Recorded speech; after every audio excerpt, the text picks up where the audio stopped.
Hey everyone, just wanted to go really quickly through the comparison essay and ultimately what you want to do to make sure that you can gain the most points. And so you could either use this before you get started writing, or this would be a great thing to go over after you've maybe written your essay if you have the time to then review all the qualities you need to get the best score. So first of all, about comparison essay, things that you need to know.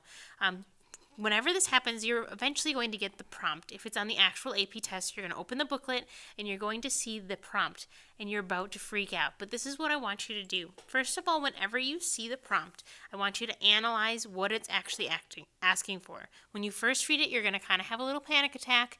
But I want you to look specifically for a few things. One, I want you to look for the verb and what it's actually looking for, and then look for keywords and if there's a year included within the prompt. So take, for example, these two.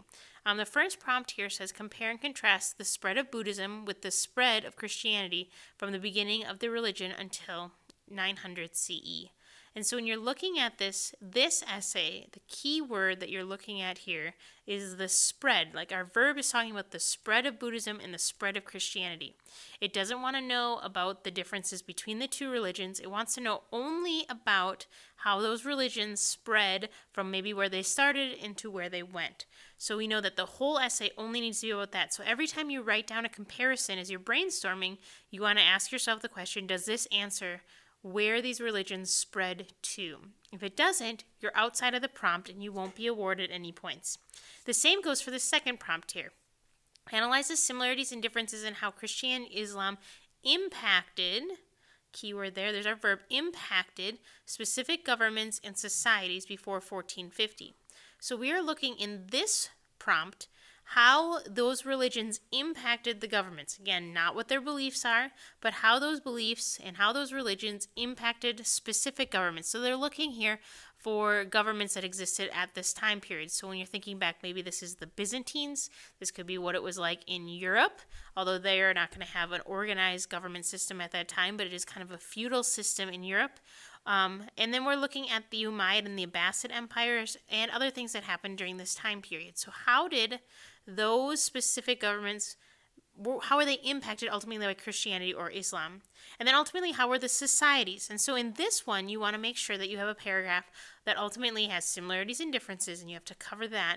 But you also want to make sure that you only don't just talk about governments or just talk about societies, but rather that you cover both. So there's a lot going on in this prompt, a little more complex, but you want to make sure that you cover both of those things as you're looking at this. So like I said, you open up, you look at your prompt, and you're thinking, I know nothing. And so the first thing you need to do is take a deep breath. And maybe you need to practice it, but take a deep breath and then brainstorm. Breathe and brainstorm. Breathe and brainstorm. Think about that when you first get your prompt. And then start thinking out, what do I know about how Christianity impacted governments? What do I know about how Christianity impacted society? And the same thing for Islam, if that was the prompt. And then just jot down terms. Brainstorm anything that you know, any terms that come up. Maybe you're like Caesaropapism, Byzantines, there was a pope, there was a patriarch, Islam, there was a caliph. Anything that you can come up with, just brainstorm everything you know on a sheet. And then start organizing into comparisons. Were they similar or were they different? And then kind of go back again to your prompts and say, do I have both things? Do I have similarities and differences? And do I have how it impacted governments and how it impacted societies? And if you're in those two things, you can pre-plan and you're in good shape. Take more time to pre-plan. Jot short little notes here before you get started. Sometimes we want to start too early without pre-planning, and this is pretty important. Now, when you go through the rubric and how this is going to get scored, you want to think through these different areas. The first one is your thesis. Sometimes the thesis is the hardest point to get. And if you didn't pre-plan, especially if you just start writing, this isn't going to be very clear for you. So we want to make sure you have an acceptable thesis, which means that it answers the prompt. And the two prompts that we looked at before, you want to make sure it talks about the spread. And in the second one, that we're talking about how it impacted specific governments and societies. And so I would use those words in your thesis. As you get more developed in your writing, you're able to use synonyms, but you ultimately want to make sure your thesis answers the question. And so don't get too fancy, don't get so involved in like your ELA type writing, but really answer the question. So when we go back to our thesis, do you answer the question? Does it talk about the spread? Does it talk about how you impacted? And does it have at least 3 comparisons? You want to make sure that ultimately that it has these 3 comparisons put together in 1 to 2 sentences without it being split between other sentences. And then you also want to make sure that if there is a year in the prompt, there's a year in the thesis. So back to the ones that we saw before, we want to say somewhere in there it has from the beginning of the religion to 900 or up to 900, both Christianity and Buddhism spread, and then you explain the answer there. The same goes for our second prompt. We want to say that both Christianity and Islam impacted specific governments in this way and this way before 1415. However, were maybe different in how it impacted society in this specific way. So make sure that when you're looking at your thesis that you do that you have 1 to 2 sentences, you have the date, and it can be earned either in the intro paragraph or the conclusion, which is why it's important to write the conclusion. Now, similarities and differences. To gain this point, you want to make sure that they're both valid, true, and detailed similarities and differences in your essay. They don't have to be equal in length. Maybe you have one really long paragraph and then a medium size and a shorter one. As long as the similarities and differences are all valid, you will still be able to get the 2 points. The best way to do this well, and I would go back through your essay if you're peer editing or editing your own, and look at the topic sentences. Every paragraph in the body have a topic sentence that basically says a similarity or a difference that's listed in the thesis.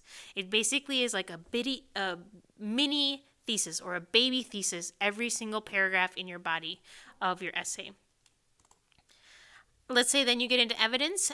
Your topic sentences are your claims. It's what you're trying to prove. It's your argument. Now, the evidence is how you're proving your claim, and you're going to back up what you have to say. And so you want to make sure that you're listing specific people, events, dates, literary works, whatever it might be, vocabulary words that you learned in class. Show off what you know in your essay. And I would say at least rule of 3, that you have at least 3 specific things, that you're not just talking in generalities, but you're really actually proving your claim, which is your topic sentence or baby thesis, if you will. I would normally say for my class that you'll get 2 points if you have a total of 9 pieces of evidence through your whole essay. That means about 3 in every paragraph. Some, again, essays, paragraphs might be bigger than others, and that's okay. We're looking at your whole essay holistically. 1 point if you're between 6 to 8, but if you don't have a lot of specifics, you might not get any points in the evidence category, so be aware of that. Your direct comparisons is another point on the rubric. It's just a single point, and you need to write 3 direct comparisons in your body paragraphs. You see all these words at the bottom here, and these are good direct comparison keywords. So when we're looking here, you might say, compared with Han China, who had this, comma, the Roman Empire was like this. And so when we're going back to our prompt for the ones that we have here, it might say, while, which is a great comparison word, while Christianity spread to the Middle East, or maybe you're going to talk about how it eventually spread to China, comma, Buddhism spread from India into China. Whatever it might be, you want to have, when you're looking at your direct comparisons, you want to use a keyword that you see in this region here. So whereas, although, while, I really like that one. Different from, either or, even though. All these are great words, and so you want to make sure that you have 3 total in your essay, and that they're comparing, I always say this, apples to apples, like it's the same thing. You don't want to say, while Christianity spread to this region, comma, Islam believed in the 5 pillars. You're not actually comparing the same thing at all. It doesn't really make a lot of sense. So make sure that your direct comparisons are comparing the same topic. And if you've organized your essay and you have a topic sentence, and that is what that one body paragraph is talking about, you're in good shape. So make sure that your direct comparisons are specific, you're comparing apples to apples, and it contains examples. You can be a smarter writer and write less if you include your evidence with indirect comparisons. And you can weave these throughout your paper, which is a great way of doing this. Now, analysis is always the trickier one, but you want to, in every single paragraph, basically follow up a direct comparison with analysis. Think of it as 3 reasons for this similarity or for this difference, or what caused this similarity, or was an effect of this similarity. And the same goes for the differences.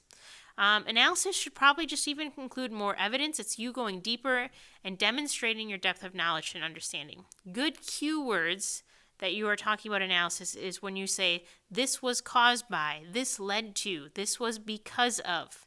And I usually, when I grade, put a box around these words and looking to see if you actually go deeper. Now, just using these words doesn't mean you're doing analysis. You need to think of how am I going to explain this comparison that I made and go deeper with it. Now, if you've gone over your essay and you feel like you have these things, you're in good shape. And even more so, you can have expanded core points. There are 7 basic points that you can get, and then there are 2 additional points that are expanded core. They're very difficult to get, but these are ways that you can get them. Has a clear analytical and comprehensive thesis, addresses all parts of the question, and really owns this comparisons, chronology, causation, connections, themes, etc. If you're really connecting the dots for someone, you might be able to get expanded core. A ton of evidence could get you more points. Connecting to a larger global context. If you're having so many direct comparisons that can't even keep up, I think this is a great way to get this if you keep just weaving back and forth between direct comparisons, and then consistently analyzes effects and causes for similarities and differences. These are ways that you can get the expanded core points. Some tips again, make sure you write that conclusion because you could get the thesis if you didn't get it in the intro. Make sure you weave direct comparisons throughout your whole essay. Go beyond the 3. It could get you expanded core points. And just think, I want to be as specific as I can. How many things can I list? Very specific terms, people, anything like that. And at the end of the day, if you're freaking out, don't worry about it. Just think, how can I get some points? Some points are better than no points, and they add up quite easily once you start writing. So just brainstorm some things, start writing, and you're going to be in good shape so that you can get some great points on this comparison essay. So good luck, and keep up the good work.